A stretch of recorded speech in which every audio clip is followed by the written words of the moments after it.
Hello and welcome everybody. Welcome to the session 3 of our New Jersey Advocates for Aging Well housing series.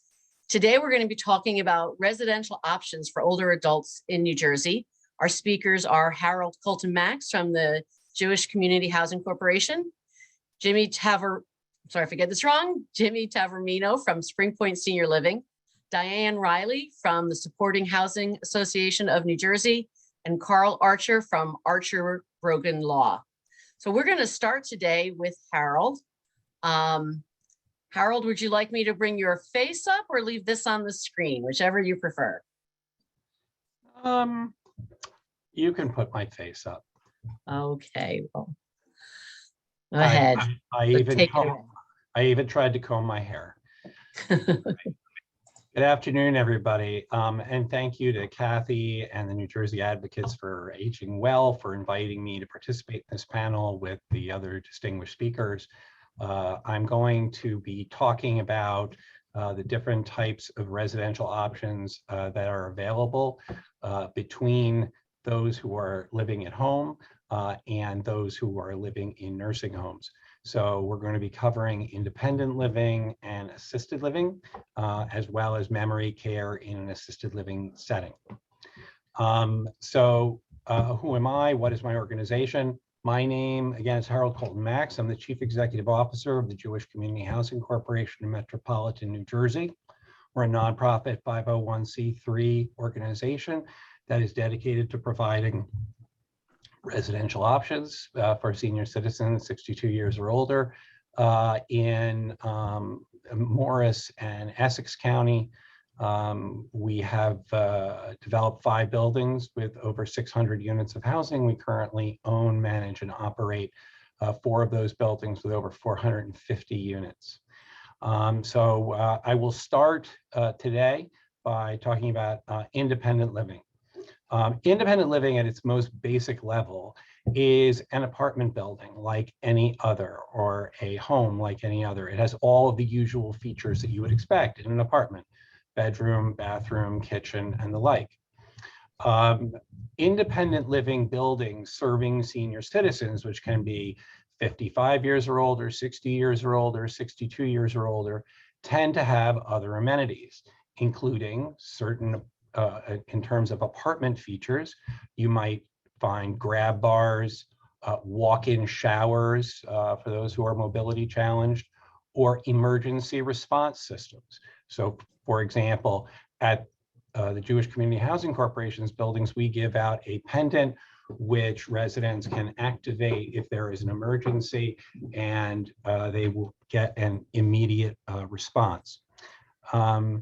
There are also other amenities that you might find at independent living facilities, include community dining options. So again, at the JCHC's buildings, 2 of them, we offer 5 meals per week, which we serve in a restaurant style setting. You might find housekeeping included among your amenities. At 2 of our buildings, residents have their apartments cleaned twice per month. Activities and entertainment that is age appropriate, or in some cases intergenerational. We have at our buildings, we offer JCHC University, where we provide access to local university professors and college lecturers who come and speak to our residents on their area of expertise. We have live performers who come in, musical and otherwise. We have yoga classes and other physical activity as well. You might also find transportation, so that those who are no longer interested in retaining a car themselves, or just would prefer that type of socialization, have that option available to them. So at our buildings, we have 2 buses that will take residents to go to the supermarket once per week, to go to malls every other week, and so forth. Of course, all of this is somewhat COVID dependent. Also, you might find others who come in to provide services. So some of those could be more of the medical side, such as we have a mobile clinic that comes to our buildings to see residents who wish to be seen, but also non-medical, like a beauty salon, which we have actually also at 2 of our buildings. Independent living, when you hear the words, you think, well, it can't require, somebody who lives there can't require any assistance, but that's not actually what it means. Residents who live in independent living can have assistance from others in order to live there. And in fact, I think we would all agree that those of us on the panel, that we are looking to assist people to age in place for as long as they wish to live in their home, wherever that home may be. Some of the services that exist, for example, this Jewish Community Housing Corporation has participated in the state of New Jersey's Congregate Housing Services Program, which is a grant program that allows us at some of our buildings to provide additional services to our residents, such as light housekeeping or going shopping, doing laundry and so forth, which is subsidized through a state grant, which in some cases, our residents only have to pay under $1 an hour for this type of support, as well as, by the way, an additional meal once per week. There are also assisted living programs, which provide assisted living services in an independent living setting. There are a limited number of these programs that currently exist in the state of New Jersey, and later in the chat function, I will put up a link to the Assisted Living Program Provider Coalition, if you'd like to learn more about those. We're in the process of starting one up for Essex County that'll serve the residents living in 2 of our subsidized affordable buildings. And I'll talk more about that in a moment. But an assisted living program basically would provide services that I'll be talking about later in the discussion of assisted living facilities and what they include, but it basically would include things like medication management and assistance with activities of daily living, such as getting dressed or going to the bathroom or what have you. But there are only a limited number of these programs that currently exist. Finally, if you question that we get from time to time for residents living in our independent living buildings or their family members that are looking to assist them, is whether or not residents can have aides. I can tell you the answer is yes. Residents living in independent living facilities can have home health aides and the like, even up to 24 hours a day, 7 days a week. I can tell you that we certainly accommodate that as a reasonable accommodation. I want to turn my attention now to affordability for a moment in an independent living setting. There are essentially 3 different options. You can have 100% affordable to people of low or moderate income means. You can have 100% market rate, where whatever the prevailing market is for the type of apartment will be where it's set, or you can have mixed income, which is a combination of affordable and market rate. But I want to make sure that everybody's aware that not all affordable housing is the same. You basically have 2 different types of affordable housing, and I can tell you that we actually offer both types depending upon the building. There is subsidized affordable housing and there is unsubsidized affordable housing. In subsidized affordable housing, the rents are set based upon the income of the applicant household. So basically, the idea is that that household will only have to pay 30%, give or take, of their income. There are adjustments that are made based upon medical expenses and the like. And in this case, you can have income that's very, very low, okay, because there is another source, a government source, normally the federal government through the Section 8 program or similar types of programs, that makes up the difference between what a landlord needs for that unit and what the resident is able to pay based upon the fact that they're below a certain level of income and are only paying a certain percentage of their rent. At some of our buildings, we have 2 such buildings. on average, our residents are paying $200 a month for a 1-bedroom apartment or less. That is as opposed to unsubsidized affordable housing. In that case, apartments are set at rents that would be affordable to people under the income threshold that is agreed upon. So, for example, if it could be 50% of the what's called the area median income, as determined by the United States Department of Housing and Urban Development. What that would mean is that unlike subsidized affordable housing, where the rent that the resident would pay would be reduced if income is lower, or it would be higher if income was higher. In this case, the rents are set at a specific amount that somebody below that level of income, normally at the top end of that range, can afford to pay. So it does not tend to be affordable, quote unquote, to somebody at the lower end, the lowest end of the income spectrum. So subsidized affordable housing is probably more appropriate for somebody who is living on income such as social security, maybe a modest pension, and the like. Whereas unsubsidized affordable housing would require more resources at your disposal in order to be able to afford it. The vast majority of new affordable senior housing in New Jersey and basically the rest of the country is unsubsidized. The federal government, now the largest program is the Federal Low-Income Housing Tax Credit Program, which actually is unsubsidized affordable housing. And in many cases, for example, here in the state of New Jersey, there are more and more mixed income projects.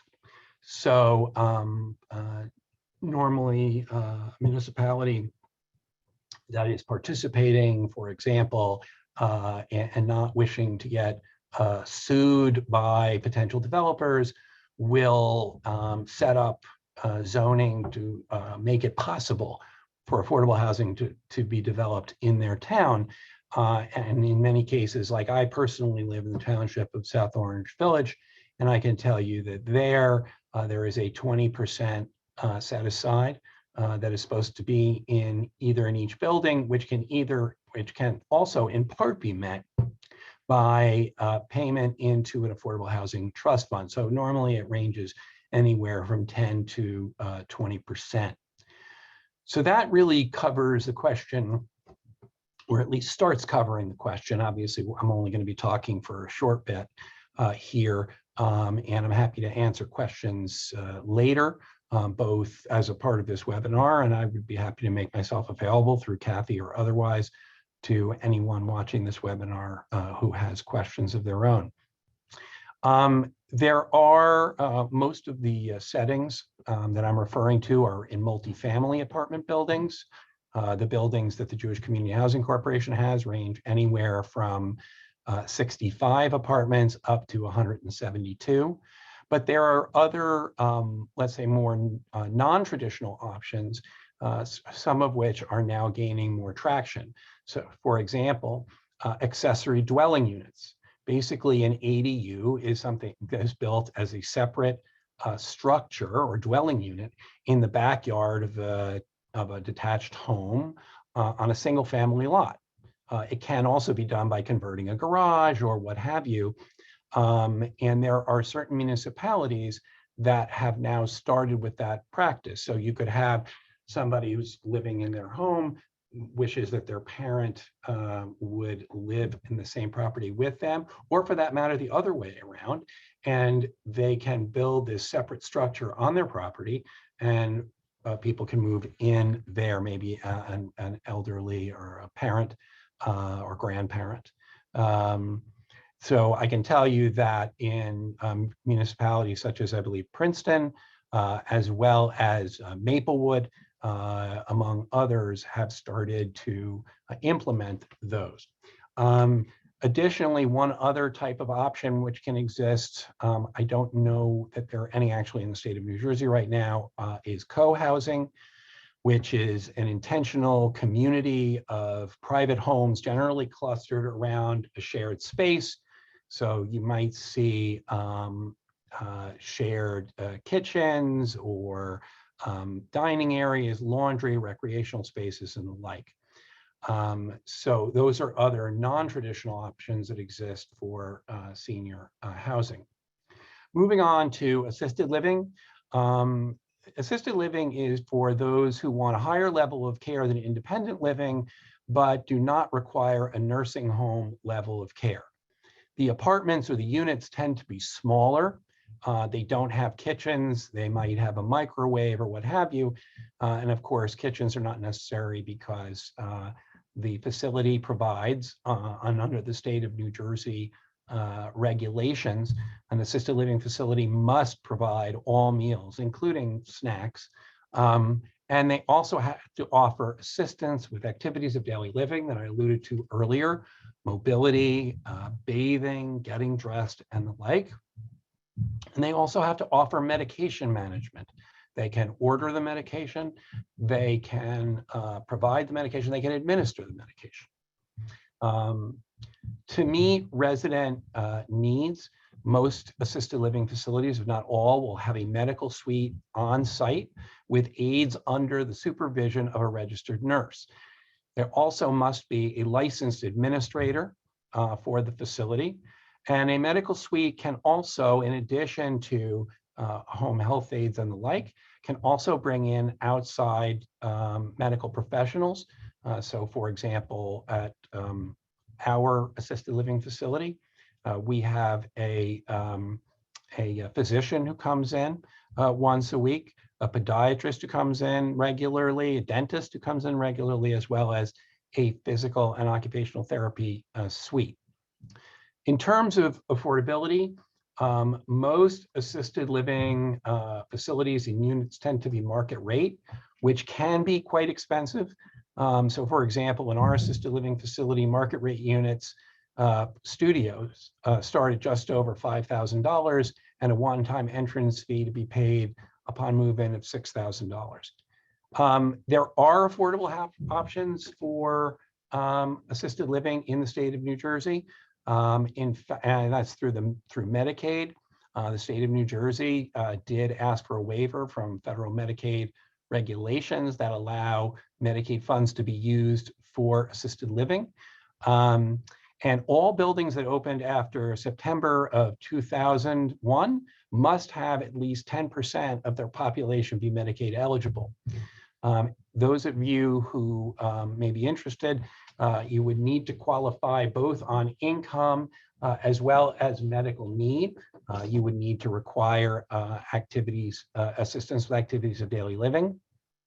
In this case, rather than the large sums that I was alluding to earlier for market rate units, Medicaid residents tend to pay, or they do pay a cost share, which can, at this moment in time, is in the $750 per month range, again, as opposed to $5,000, as I was talking about for one of our studio apartments.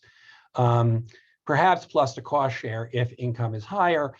These determinations are going to be made by your local office on aging, and they will make the determination as to whether or not somebody is qualified for Medicaid in an assisted living setting. Harold? Yes. Harold, I just want to jump in. We have a good question in the chat box, and you might be getting to this next, but someone asked, just generally, what happens when a person starts in assisted living and then declines to the point that they need more than assisted living can provide? And I know Jimmy is going to touch on this in his presentation, but if just want to. Oh, absolutely. I appreciate the question, and certainly I appreciate the interruption because I can certainly drone on.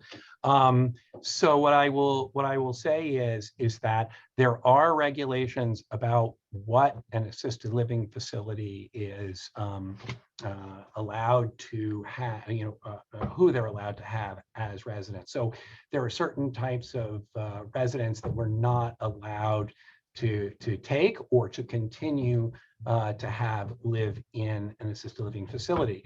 So certain types of wounds, for example, we're not in a position to treat, nor are we permitted to do so.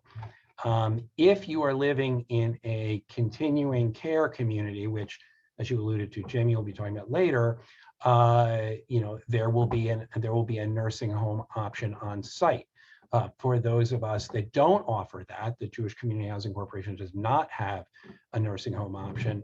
We would help to make arrangements to have that person transferred to another facility which can meet their needs.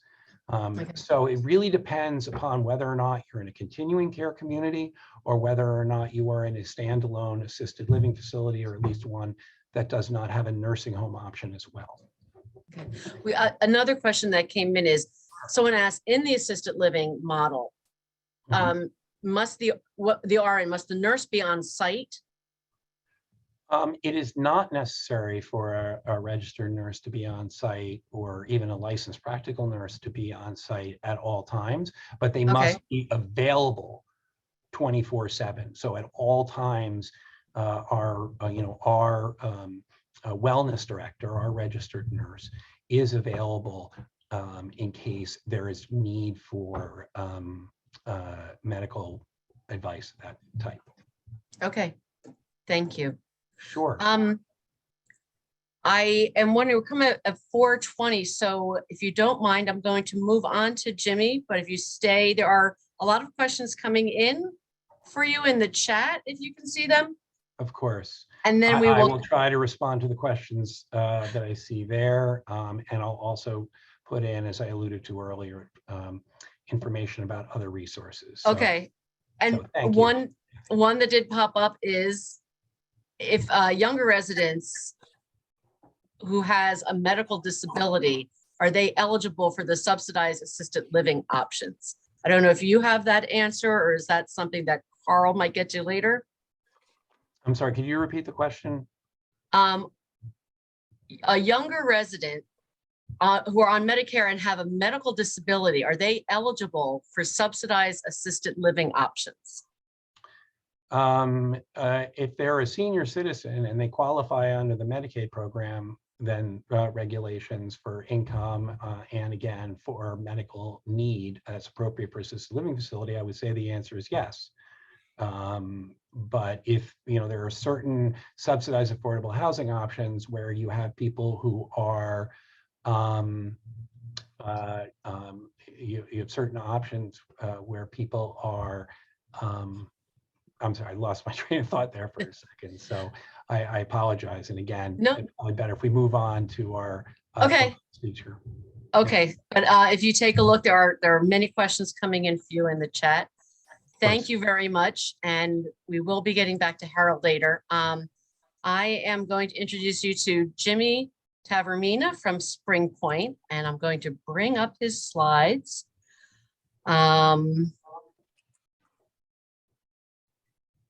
Here we go. Perfect. Okay, can you see that? I can. Hi, everyone.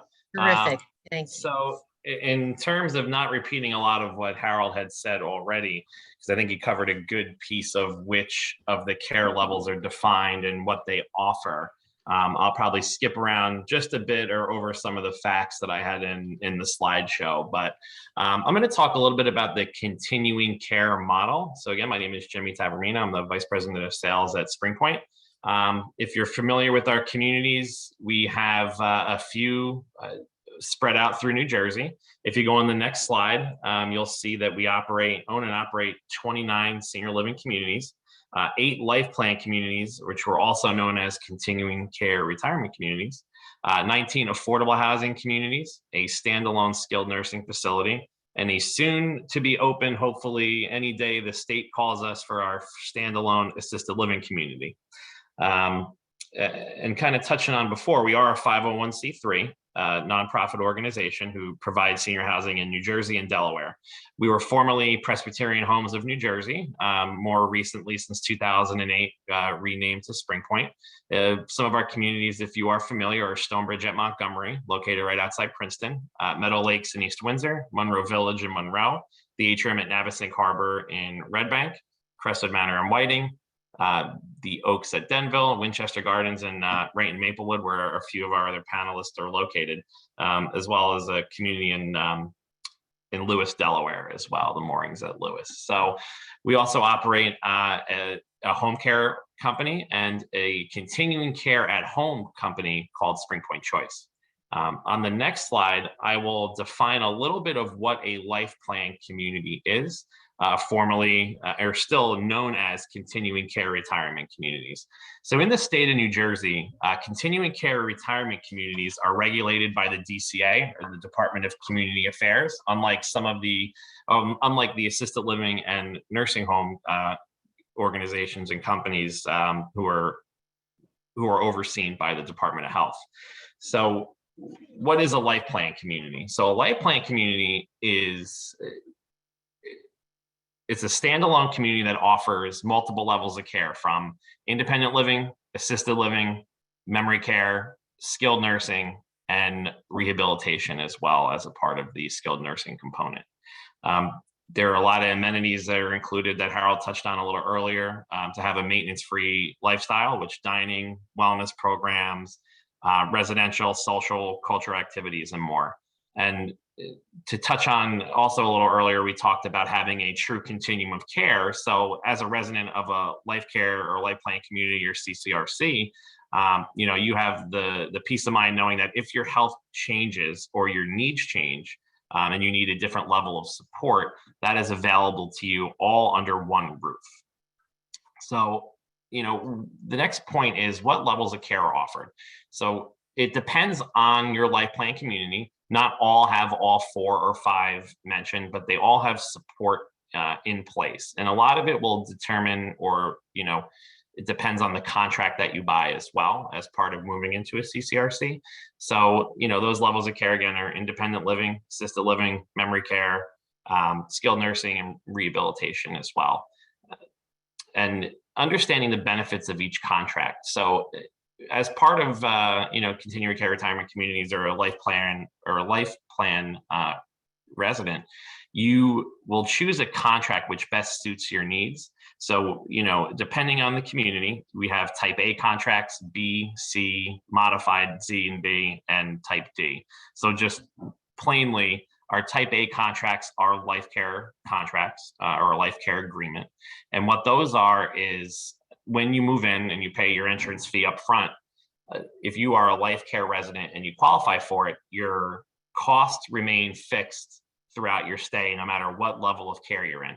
You are subject to, ancillary charges and cost of living increases year over year. And depending on the agreement, you may be responsible for additional meals in those higher levels of care. But if you move into independent living, paying $3,000 a month, 5 years down the road, you need skilled nursing, assisted living, or memory care. When you move from A to B, your cost follows you. So if you're paying $3,300 a month, that's what your rate is going to be in assisted living, memory, or skilled as you move on, plus those ancillary fees or anything else. The type B, C, and D contracts are all a little different because they're fee for service. And what fee for service means, and I don't want to get in the weeds too much of contract types, but ultimately, you pay a little bit less upfront, and then you're going to be responsible for either market rate or slight discount to healthcare services and pay for things as you need them. And type D is our rental contracts in New Jersey, because we do, some communities and CCRCs will offer a rental agreement as well. It just doesn't come with the same types of benefits as other contracts. Harold talked a little bit about services and amenities earlier. So, the one aspect of living in a CCRC that I find, that helps folks, especially couples, help, transition along and live well in their current situation is, the robust, fitness and wellness offerings, as well as the on-site clinic and their capabilities. So if you go over to the next page, we'll talk a little bit about, wellness in there. The wellness programming, it really are resources that allow you to increase socialization, to reduce responsibilities, and will keep you active, healthy seniors in top shape longer. That's, the dining programs, fitness, social, things like that. The one really great aspect of living in a CCRC is the safety and security that comes with, and not just the physical security of having, a physical security department on site, but in most communities with the contracts and agreements you sign that you'll be taken care of for life as long as you follow your contract terms. If you ever run out of money in any level of living, I shouldn't say all, but I know we do. Most of these, communities will take care of you for life on a resident assistance fund through their foundations, or even through, we talked a little bit about the MLTSS, a Medicaid program in New Jersey, as you age into the assisted living end or the skilled nursing end as well. On the next page, we'll talk a little bit about transitions. Now, a key factor, a thing to keep in mind is with the health and wellness clinics in a CCRC. We have physicians, nurses, and CNAs who are really all on site 24 hours a day, 7 days a week. And that will be in their healthcare center. So, those nurses that are on 24/7 are available to the independent living residents as well. So we find that a lot of couples who live together, if we have a spouse who needs a little more attention or help, that they have that access to them to not just move through the continuum, but if they're in independent living and start to decline a little bit, they have, the clinic to lean on that can treat minor illnesses and injuries. It provides the holistic care. One important piece, especially through the pandemic, was, we were able to provide immunizations and screenings for all of our residents in every level of care, through our clinics and through the clinics from the different pharmacies. These clinic services, they include annual physical, referrals to counseling or rehab services, x-rays, labs, transportation to appointments, and much more. So, having the clinic on site to be able to treat you and, not have to 911 everything is really a huge benefit as a part of it. Now, the one focus I think that we wanted to touch on was transitions and moving through the continuum. So life plan communities do provide the ability for yourself or your spouse to receive the care that you need in an appropriate setting all under one roof. So which is optimal for couples, even if they have spouses already in need of care services. Most LPCs or continuing care retirement communities do allow for direct admission into their healthcare centers, and that includes their assisted living, memory care, skilled nursing, and rehabilitation. It's a great piece of that because we have, most CCRCs have resident services departments, and they play a really important role in your journey. And it matters because this is a dedicated individual and department that will help navigate you through the different stages of the continuum. So, you move in 2009 and fast forward 11 years later, you're starting to, need a little more assistance. That key person is going to help you coordinate those services, whether it's through the clinic.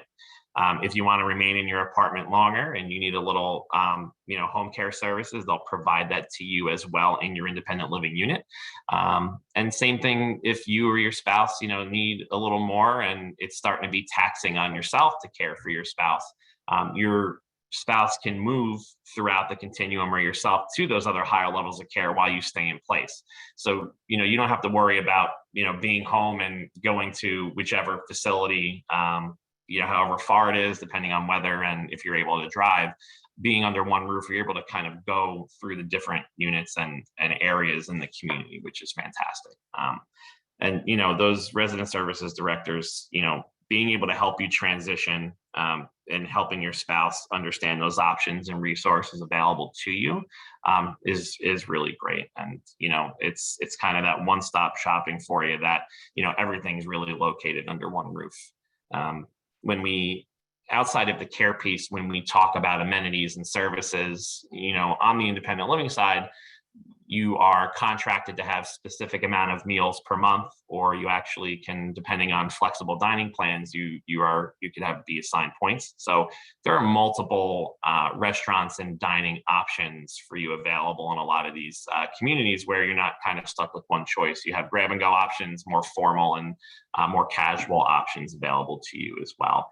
And there are different dining facilities or dining standards in each level of care, so you're able to socialize with your folks all the way through, and your friends that you meet in that entire social circle. So on the next slide, I believe it's just going to be a couple of examples of how you move through the continuum. So we have some folks who will start in independent living and require home care services in there, whether it's just some light help with activities of daily living.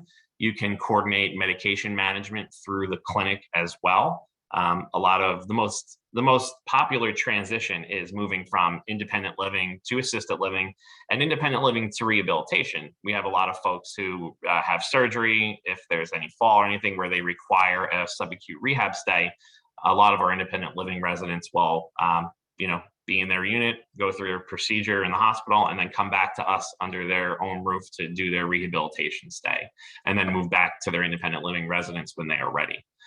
We also have our residents who move from assisted living to skilled nursing, assisted living to rehab, assisted living to memory care, and vice versa, memory care to the other settings as well.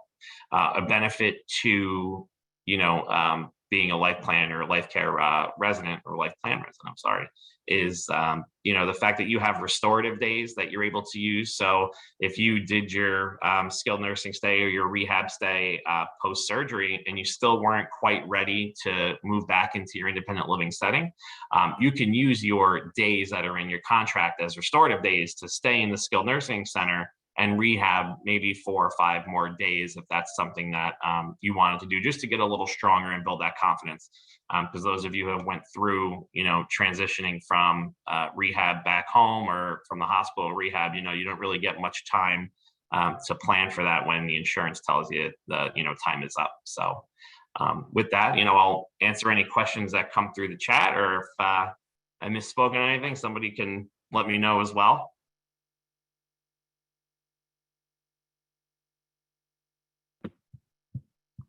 Oh, Cathy, you're muted. I should know better by now. I just want to point out that Harold put in the chat that if you are looking for different types of living options, leadingage.org is a great resource, which has, it covers New Jersey, I think Pennsylvania and Delaware also, but it's a great resource for listing options. And I want to emphasize, so the differences are every type of living arrangement that Harold mentioned, it can operate independently on its own. And what Jimmy is talking about is where it's more under one roof or in one community, so you can move within those walls or within those gates.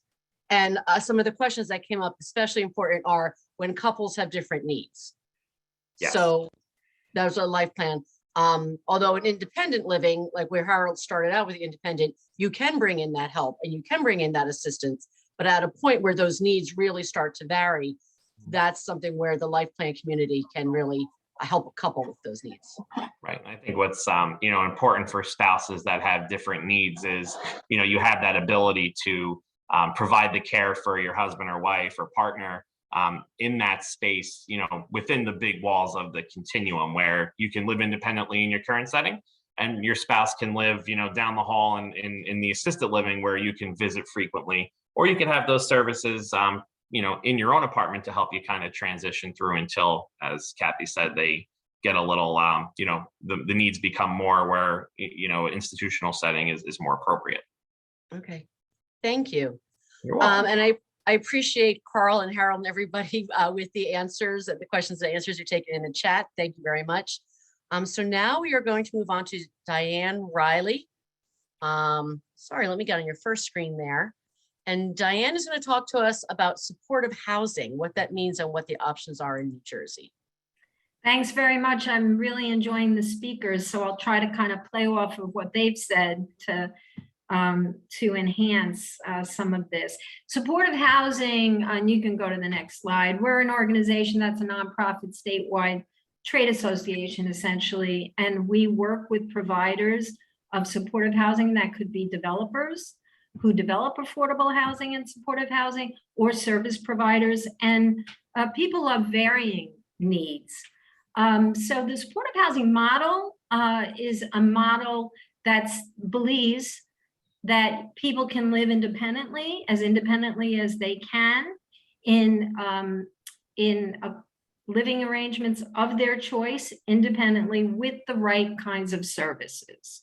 So even when you think of people who might be severely disabled, with the right kinds of services, they can live in the community. They don't have to live in an institution. And that's really how supportive housing came about. And I just list some of the types of people who are living in supportive housing and who get different kinds of services. So you might have someone with mental health challenges or addiction. You might have someone who's aging, who needs special services, special needs, someone who's physically disabled and not aging, veterans, or a combination of all of that, right? So people aren't just one thing. And that's why it's really critical to be able to design the services you need, because you can make that work in a variety of stages in your life and in a variety of living arrangements. So that's so I just wanted to give you a little snapshot of that. You can go to the next slide. So when we think of supportive housing, and I'm really glad Harold opened the door to talking about affordable housing versus subsidized housing. But when we look at building or utilizing supportive housing, we need three things. It's pretty complicated, right? So you need an affordable housing arrangement. And some of that is affordable to some varying groups of people, whether you're 50% of area median income, 80% of area median income, 30%. So on a variety of affordability sort of layers of that. But you also may need housing assistance. And that's what Harold talked about when he talked about subsidized housing. So the best situation is when you have an affordable housing project and you have vouchers attached to them, you have rental assistance attached to them, because that means that the people who built that project, they're going to get a certain amount of rent and they're going to be able to keep up that project. But you as a renter are only going to have to pay 30% of your income, and it might be Medicare or, it might be Social Security just, which is a small amount of money, but you're only even going to be paying 30% of your Social Security check. So it's really important. And when we talk about supportive housing, we often talk about it with all of those components. So you have the affordability, and you need capital funding to build that project. And the renters may need assistance in paying the rent, but then you also need supportive services, right? And that's what we're talking about. The supportive services for seniors, or people who are just aging and don't have another disability, can be very varied. And that's where, that the affordability can be a little bit more challenging than other populations. So I'll just say that, and I'll talk a little bit about that. Okay. I just want to mention the HUD, Housing and Urban Development is a federal department, and they have something called 202 projects. And I'm sure you've seen 202 projects, because in every community, just about, you have a senior building that was built using federal funds from HUD in a 202 project. I myself, I am a deacon in the Episcopal Church, and our diocese actually received 202 funding and built 3 senior buildings. So I'm on the board of the Rutherford Senior Housing building assistant project. And it's a wonderful project. And it really is a great way that the federal government has provided capital funding to build specifically for seniors and rental assistance. So these kinds of projects come with both of those things, right? They also may involve some kind of services, usually community services being brought in. So for example, our building had vaccinations. So we had a pharmacy come in and do the whole building and provide those vaccinations. But you might have other healthcare providers coming in to do wellness and various other kinds of services like that. They also may provide transportation. They may have an arrangement with the town to provide transportation. So it's those kinds of services. And they have partnered, as I said, with faith-based organizations. Just to give you a little example, HUD recently put out an announcement that they have spent and awarded $143 million worth of capital funding to build senior housing across the nation. That's just recently. So that is still happening. So in your town, I guarantee you can find one of these buildings. Okay, just want to mention that. These are various projects that NJAAW has been involved with. We have members who built these projects. So I'm going to talk a little bit about them. One is the Saddlebrook Senior Residence Project. And this, we gave an award to this project and the other two projects I'm going to talk about. You can see how beautiful the apartment is there. There are 30 units of senior housing, just senior housing. And it was developed by the Brogan CDC. And they are independent apartments. And they were constructed in 2019. It's beautiful units you see. There are elevators in the building. They received some subsidy from the Housing Mortgage Finance Agency, and we're going to talk a few minutes about that. These are beautiful apartments, and they are for seniors who want to age in place but need that affordability. They do come with rental vouchers or subsidized rent. They are fully ADA compliant. There are 31 bedroom apartments. They are 1 bedroom, and 6 are set aside for seniors who were also in the homeless system. And you'll see a lot of that kind of mix of different kinds of disabilities, because receiving tax credits, as Harold mentioned, is competitive. Tax credits will allow you to build your entire, almost build your entire, a lot of your entire building, but they are very competitive. So the more you can accommodate varying populations and you get points for your project, you have to have if transportation is a point. There are various things. If you partner with someone, a healthcare provider, that's a point. So there are various points to your project, and you can win a tax credit for that if you have enough of those services. So you can look at the next slide. I think there's a little more information. As I said, the Housing Development Corporation of Brogan built it. Catholic Charities in Newark is providing services. And most of the services we're talking about in these buildings, again, are not services that help with the activities of daily living. They are services. These are for housing for people who can be somewhat independent, but they do have amenities, and services are brought in, like for partnering with community groups. And so they may bring someone in to help people sign up for food stamps or SNAP.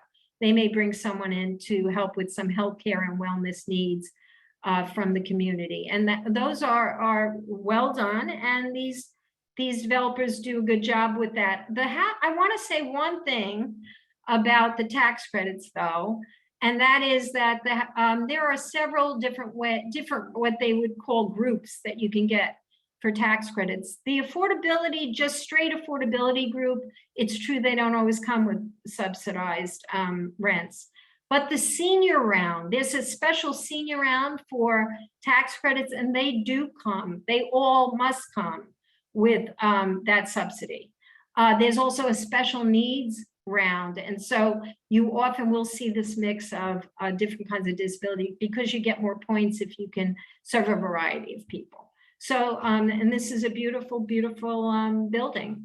They have, you know, the designs of these apartments are designed with people who are aging in mind.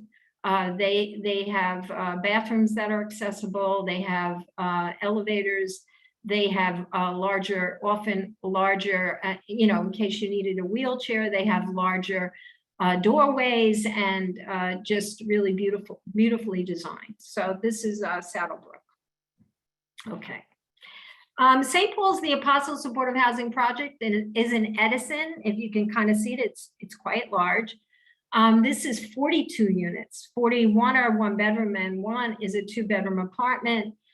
They are all for low-income seniors, again, with those subsidies, and 11 are for senior homeless. Catholic Charities of Metuchen is the service coordinator. Now, for the homeless population, there are, when I say they don't have a lot of services brought in specifically, for example, for activities of daily living, but the service provider for those special populations will provide special services. So for the homeless population, there might be additional services because they have a funding stream to do that. And you'll see in other populations, they will have that. So there's just the straight senior units, and then there's some set asides for seniors who also experienced homelessness. I think I have another slide for this one. Oh, I have another project. This is a really beautiful project, Weinberg Commons. They actually had 2 different sections of this, 2 different points in time where they did 2 different side-by-side developments, and they both got tax credits. So they are all subsidized. It's a beautiful project. This population is seniors, straight seniors, beautiful senior apartments, and then also apartments set aside for people with intellectual and developmental disabilities, a different population. And as I said, those people will be getting different services, right? But Jewish Federation of South Jersey is coordinating all those services. It is in Cherry Hill, which is another largely affluent community, but these are all subsidized apartments. And as I said, you will be paying 30% if you're, and there's a way to get in, and there's a wait list, and there's any of these developments where you receive federal funding or state funding, you will be having to do a lottery or some kind of way to allow people to live, because there's just the need far outpaces the availability of these beautiful projects. Let me see if Diane, I see Harold nodding along to that. I know. I mean, they're just beautiful. When we send out the link to this recording and the slides, I'm going to go through and get the links for the faith-based communities mentioned here so people can start to explore them. But I think it's a really important point. There is a wait for any kind of housing that has financial assistance. So it's important for people to start planning ahead. Absolutely. I always tell people that you really need to get on these lists. You need to look and find, and you just go, let me just see if I finished up the last one, if there's anything else I want to tell you about that. Nope. Now, the cottages for the people with intellectual and developmental disability are also, there are some, sometimes in these very large projects for different populations, you can have like a group home built in to, a project like this. And there's a new project, the Pinnacle in Fort Lee, which is an affordable housing, mixed income development, which is beautiful. And they do have built-in group homes and individual apartments for a multitude of different populations. So I'll just say, but as you can see, it was in 2 phases. There's 160 units in these beautiful, beautiful apartments. So, okay. let's see. Okay. So let's just talk a little bit about services. As I mentioned, they often provide transportation. They often have a fitness and wellness center in the building. Usually there's a fitness center there. They have partnered all of these projects with community service providers that come in and do kind of, all kinds of things. Physical therapy may be doing that. They'll do health classes. They'll do the vaccinations. They'll come in once a year and do flu shots. They'll do all kinds of things like that.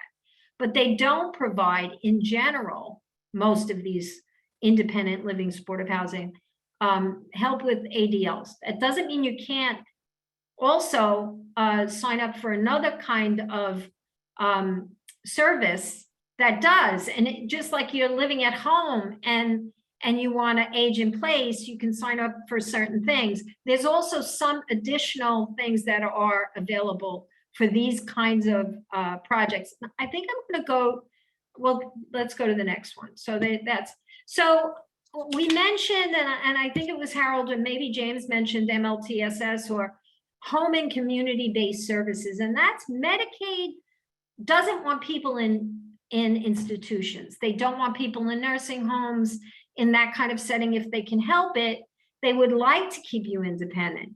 And so Medicaid will pay for a certain amount of additional services, and that's through the MLTSS program. So there's also a great program in New Jersey, Money Follows the Person, where they partner, and our mortgage finance agent has partnered to give money to developers to help marry those two things, the MLTSS and the developments. So there are people who might qualify for those added services, right? And then there's the PACE program, which also provides, a comprehensive sort of level of care for nursing home admissions. And they provide things like occupational therapists, nurses, physicians. Most times you have to go out to a facility to utilize that, but not always.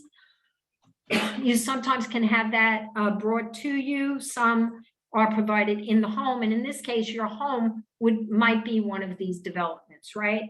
There's the personal preference program, personal care assistance program, that services for individuals so that they can remain in their home, and that helps with this ADLs. Again, a lot of times you can't be on multiple programs. You have to choose which one that works for you.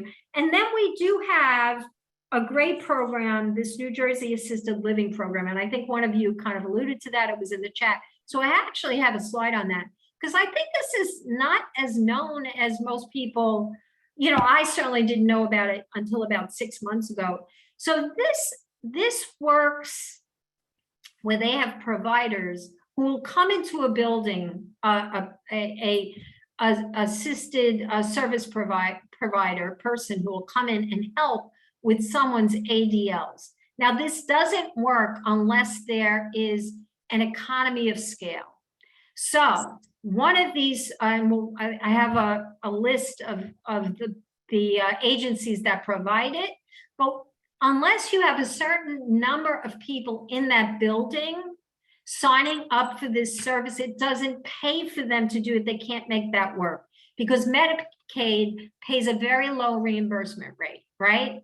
But if you have a building and you can sort of drum up enough business, they will come in and they will provide those kinds of ADL services in a building, whether it's a 202 building or one of these buildings that you saw that I showed you. So it doesn't necessarily have to be everyone, but it has to be a certain number of them. And these are the providers that are out there providing this service. And I think there's a lot of advocacy going around to increase the hourly reimbursement rate for people and to make this a better program, because it really is a good program.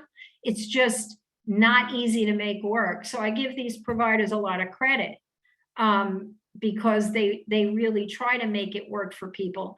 And I think that, you know, if they had the right kind of marketing and you are able to go into these buildings where there's a number of people who also are really low income, it works. You know, it really does work. So I just wanted to put this up there because it's not everywhere, but there are a number of places that do that.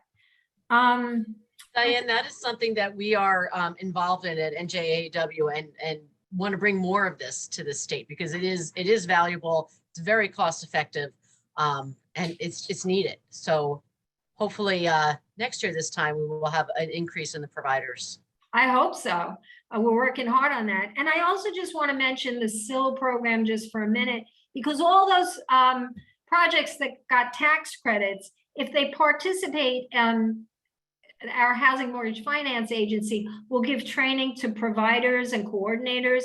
If you have a coordinator in that building and you go up front and you say you're going to provide a coordinator with your project and it's 20 hours of coordination of services, they will give that person training. So they really try to encourage projects that have an on-site coordinator, and that's how they do it. So, you know, those tax credits are awarded with a lot of thought in mind to it, yes, having a carrot to encourage what really people aging need, all three of those things.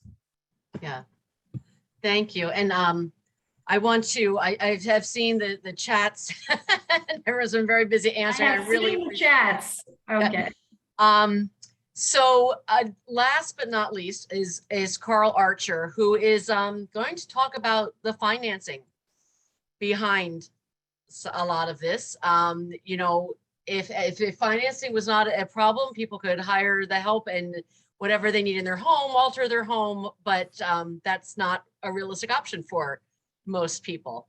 So Carl, I'm just going to turn it over to you. Thank you for everything that you put in there. And I will add to the information we email you by the end of the week about this, I will add the chat with Harold and Carl's and Jimmy's comments in it. So take it away, Carl.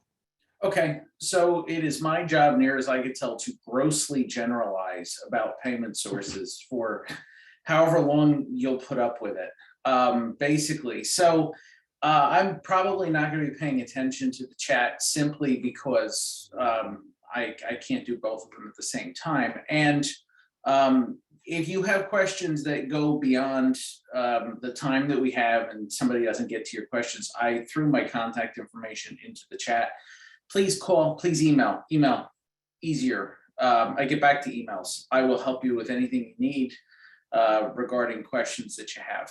So by and large, there's a variety of different ways to come at the payment source issue. You know, of course, the most straightforward way to deal with this is to say, well, we'll just private pay for things, which is lovely if it works. You know, and from there, you know, there are a variety of different things that people can, creative ways that people can pursue financing. So, for example, if somebody has, you'll hear people sometimes say, well, you know, I want to get housing somewhere else. You know, my loved one can't stay in their house anymore, and we want to move them out. We want to get a reverse mortgage on their house, and we want them to, you know, we'll move them out. We'll get them into another place, and we'll get a reverse mortgage on a house. That actually doesn't work. Because one of the things about a reverse mortgage is that you have to live in the house. And so for purposes of this discussion, we're talking about people not living in their own homes and going somewhere else, and how do you pay for it? And so if you had somebody who was living in their own home, that's great. By all means, you know, you can talk about a reverse mortgage, or more technically a home equity conversion mortgage, but it's not realistically a possibility here. Similarly, people will try to get home equity loans or something like that, but for people on fixed income, it's often very, very difficult to get any sort of reasonable financing that way. One of the other things that I will very often talk to people about is long-term care insurance. Long-term care insurance, and sometimes it has cousins within life insurance that will provide for certain payment of benefits as long as people meet ADL, activity of daily living requirements, that they need assistance with certain activities of daily living. Those in that context are most commonly things like bathing, dressing, continence, feeding, things of that nature, as opposed to a more expanded definition, which oftentimes includes other things that the feds will call instrumental activities of daily living, which are things like medication management and cooking and things that are really important. They're just not part of that kind of core list. So long-term care insurance pays for long-term care. Typically, it is home care to an extent, depending on the contract, but very commonly assisted living and skilled nursing care. These benefits typically have an overall cap. They will typically pay a daily or monthly rate. Those rates depend on how much money you want to pay for the coverage. They are medically underwritten, and it is generally useful to try and get those policies earlier rather than later so that you have the ability to medically underwrite for them. So very often we will talk to people in their 50s, perhaps early 60s about that program. When you talk to people who are 70 plus, it becomes difficult to do. Sometimes there are riders available or already in place with various different types of life insurance products that will have similar coverage. But again, this is something you talk to your insurance agents about. And we are lawyers, we are not insurance agents, but you can read an insurance contract and figure it out. Going from there, much has been said about HUD, about affordable housing eligibility. I'm not going to add anything to that simply because it's been covered at some length here. And, it's subject to availability, which obviously everybody knows is a bit of a problem. So, you do the best you can with that. Medicare, there is a notion that Medicare will pay for lots of long-term care. That is a very bad, incorrect notion. Medicare will cover a sum to all of rehabilitation in a skilled nursing facility for a limited period of time after a qualifying hospitalization. This is where you'll hear, 3 overnights in a hospital and the 100 days thing where you'll say, oh, well, they're covering 100 days in a rehab. And the answer is they're not. They cover up to 100 days and up to 20 days at full freight, but the remaining 80 days at a copay. And it's one of those where the government is not giving you a free lunch. Now, of course, if you have other insurance like a Medicare supplement, you might not have to worry about copays and other costs. But anybody who thinks that Medicare is your magic bullet as far as long-term care is going to be corrected and not to their benefit. What you're left with at that point really is Medicaid. Medicaid in New Jersey, I liken to Baskin Robbins, which is to say there's 31 different flavors.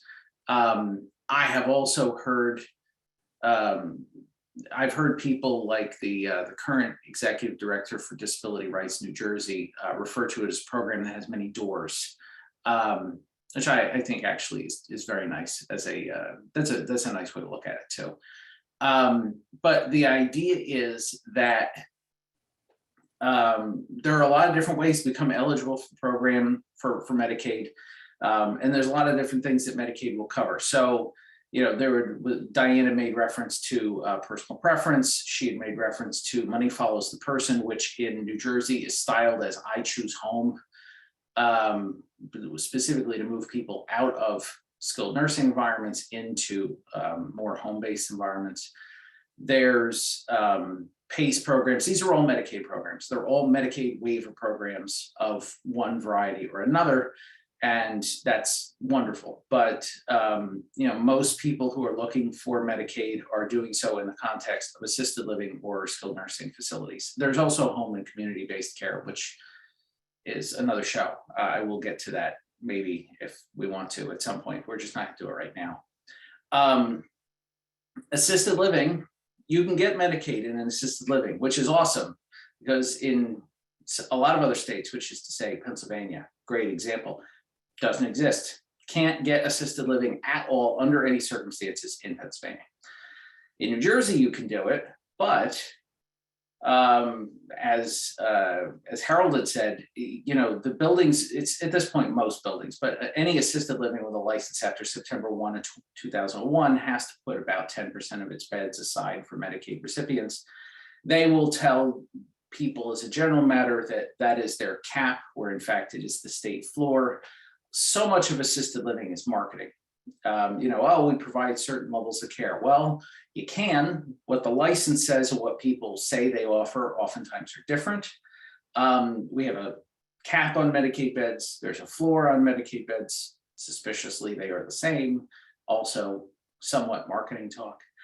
But the key thing here is with an assisted living, they are allowed to require a period of private pay as a condition of stay on Medicaid in a building. They are allowed to choose whether they accept somebody on Medicaid, provided that especially if they've already filled their beds. They are also allowed to specify the conditions under which they are going to allow somebody to stay there, and that's where you get the clinical side of things getting enforced. Medicaid pays for shared housing in an assisted living facility, which is to say, usually it's a 1-bedroom and they'll split it up such that they have separate bedrooms and share a bathroom. That's typically how it works. If the building can't be whacked up that way, they'll put them in the smallest studio apartment they have, which is also fine. Families do have the option to give somewhat larger housing options. They can supplement it in most assisted livings by paying the difference in the posted housing rates between those different housing situations. That's just the housing side, not the care side. Carl? Yeah. Sorry, Carl, the question that came in, getting back to a couple of different needs, what if one member, if the wife is eligible for Medicaid, the husband is not, what do they do? Can they move in together and the Medicaid contributes to just the person that has it, or? In what kind of setting? Don't have that. The question was. So the answer to the question is that if you have somebody who is moving into a Medicaid eligible facility such that the person would be considered institutionalized, Mm-hmm. It would be a really bad idea to try and move a non-institutionalized person, somebody who doesn't need that level of care in. Okay. You will oftentimes see somebody, like there's ways to play around with it when you have an assisted living that has independent living beds and they have an assisted living license. Mhm. Sometimes they can mess around with it in such a way where they can have the people live together and one of them ends up on Medicaid and is institutionalized and one of them quote unquote isn't, and they live in very close proximity to one another. But like if you had somebody who needed skilled nursing care, was in a skilled nursing facility, and somebody who was independent and you wanted to move that person into a nursing home, that's a bad idea. It's a bad idea for any number of reasons, but not the least of which is because you can't qualify the healthy spouse for Medicaid. There are clinical criteria associated with Medicaid. Medicaid covers excess medical expenses explicitly. And so if the person is clinically eligible, it's not going to work.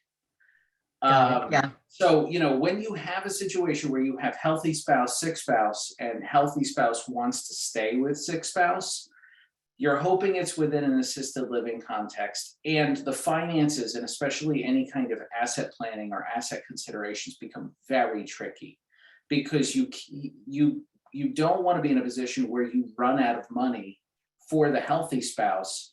The sick spouse gets to stay wherever they are on Medicaid, but the healthy spouse gets kicked out because they're not clinically eligible for any assistance programs. That's not fantastic.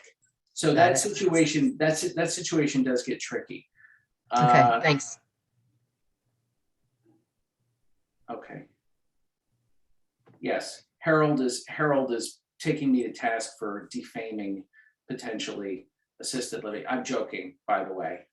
He is not actually taking me to task for defaming anything. He's just pointing out that his place is run by a bunch of very nice people, which is awfully kind of him. So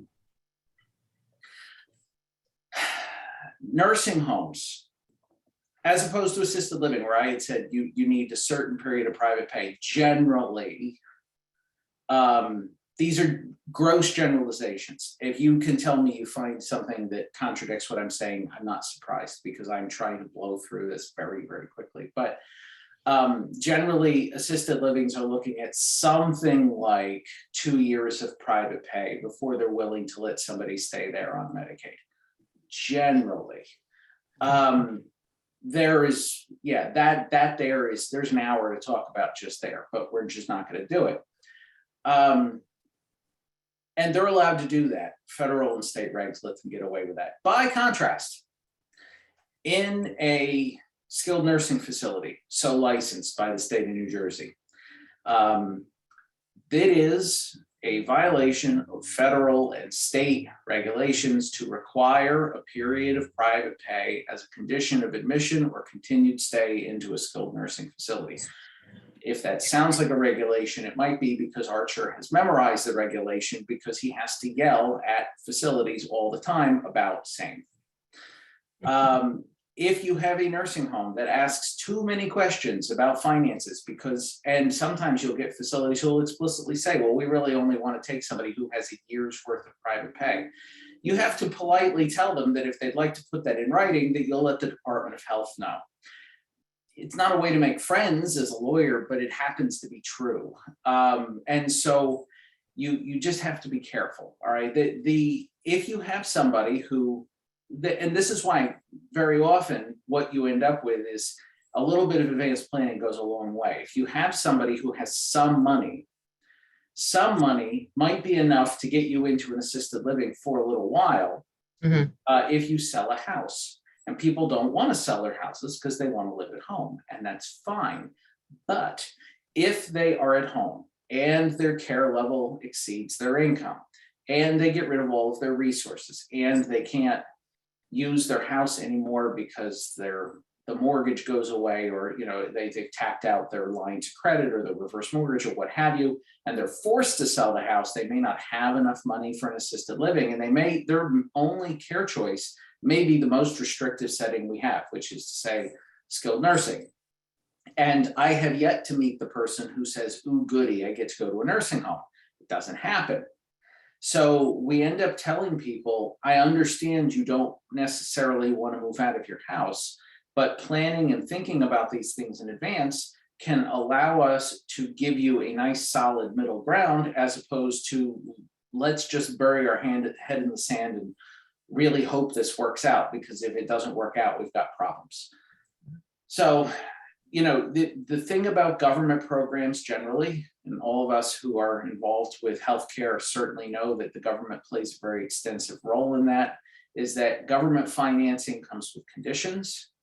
Government financing comes with policy goals and priorities and agendas, and pick your term, whatever it is.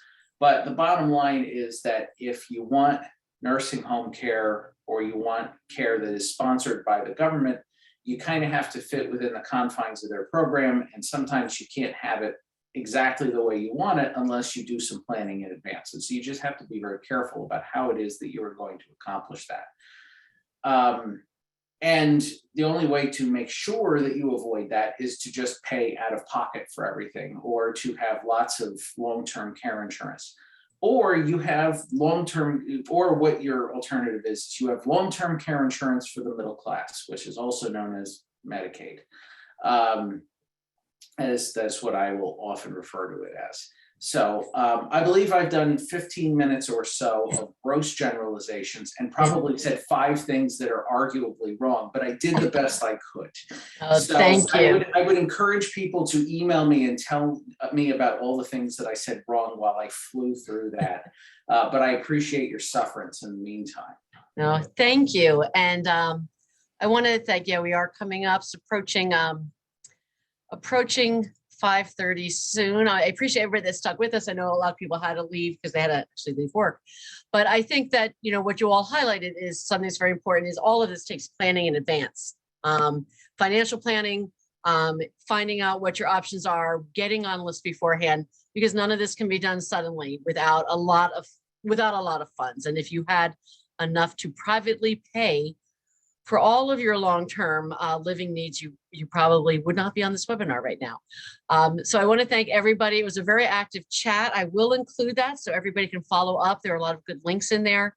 I want to thank our speakers, Harold, Diane, Carl, and Jimmy for joining us today, and for all of you. Next week will be the last in our series, and we're going to talk about policy, what the current policies are, where we should be going, where we need to be going. And it's going to be more of a roundtable discussion. I hope that you can join us then. Once again, thanks for joining us, and we hopefully will see you all soon. Good night, everybody.